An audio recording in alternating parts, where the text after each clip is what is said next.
ကြော်စွာရဲ့အခန်းတငါးကိုဖွင့်လိုက်တဲ့ချိန်မှာရဲတွေမြင်လိုက်ရတာကတော့ကုတင်ပေါ်မှာထိုင်လျက်သားအနေထားနဲ့ရှိနေတဲ့အယုတ်ကြီးတစ်ယုတ်ပါပဲဒါပေမဲ့အဲ့ဒါကရိုးရိုးအယုတ်မဟုတ်ပါဘူးလူတစ်ယောက်ရဲ့အရွယ်အစားအတိုင်းဂွမ်းနေအဝတ်စားတွေနဲ့ချုပ်လုပ်ထားတာဖြစ်ပြီးအဲ့ဒီအယုတ်ရဲ့မျက်နှာနေရာမှာတော့ဒေါက်တာနူးနူးရဲ့ပုံတူကိုစက်ကူနဲ့တေးသေးချာချာကတ်ထားတာကိုတွေ့ရပါတယ်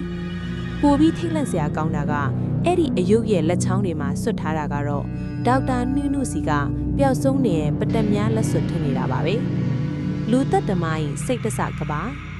စစ်ဆေးမင်းမြတ်မှုတွေအရကြော်စွာဟာငယ်စဉ်ကတည်းကစိတ်ဝေဒနာအနှဲငယ်ခံစားနေရသူဖြစ်ပြီးလူနာတင်ရင်မောင်းတယောက်ဖြစ်ချင်ခဲ့သူပါ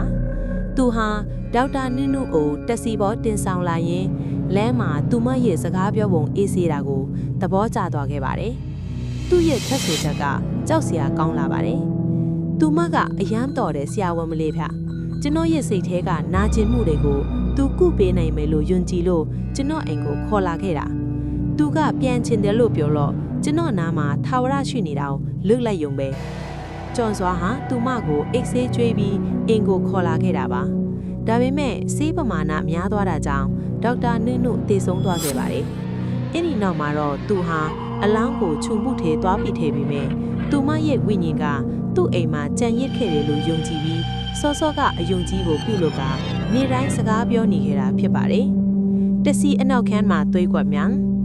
ရဲတွေကကြော်စွာရဲ့အနီရောင်တက်စီကိုအသေးစိတ်စစ်ဆေးတဲ့အခါအနောက်ခန်းထိုင်ကုန်းအောက်မှာဝှက်ထားတဲ့ဆေးထိုးအပ်တွေနဲ့မေဆေးပလင်းခွန်တို့ချို့ကိုထပ်မံတွေ့ရှိခဲ့ပါတယ်။ဒါကင်မကပါဘူး။ကားရဲ့ပစ္စည်းတင်တဲ့နောက်ဖုံး train ထဲမှာတော့တခြားအမျိုးသမီးတွေရဲ့စပင်ကလစ်တွေလက်ကင်ဘဝတွေကိုပါရှာဖွေတွေ့ရှိခဲ့ပါတယ်။ဒါဟာဒေါက်တာနုနုကပထမဆုံးသားကောင်မဟုတ်ဘူးဆိုတာကိုညွှန်ပြနေတာပါ။ကျော်စွာဟာဝိညာဉ်ဆူဆောင်းတဲ့တယောက်လိုမျိုးသူကားပေါ်တက်လာတဲ့အမျိုးသမီးတွေကိုအန်တီယေပြုလိရှိတာပါစစ်ဆေးမှုတွေပြီးကနီးအချိန်မှာရဲစခန်းရဲ့အချုပ်ခန်းတွေကကြော်စွာဟာရုတ်တရက်အထံကုန်အော်ဟစ်ပါတော့တယ်သူကအချုပ်ခန်းအပြင်ဘက်ကိုလက်ညှိုးထိုးပြီးဆရာဝန်မလေးလာနေပြီသူကျွန်တော်ကိုခွဲစိတ်တော်မယ်သူ့လက်ထဲမှာဓားပါတယ်ကဲကြပါဦးကြော်စွာမြင်နေရတဲ့ဝိညာဉ်ကတကယ်ပဲဒေါက်တာနှင်းနိုးလားကြံရှိနေတဲ့အမျိုးသမီးပစ္စည်းရှင်တွေကတော့ဘသူတွေလဲ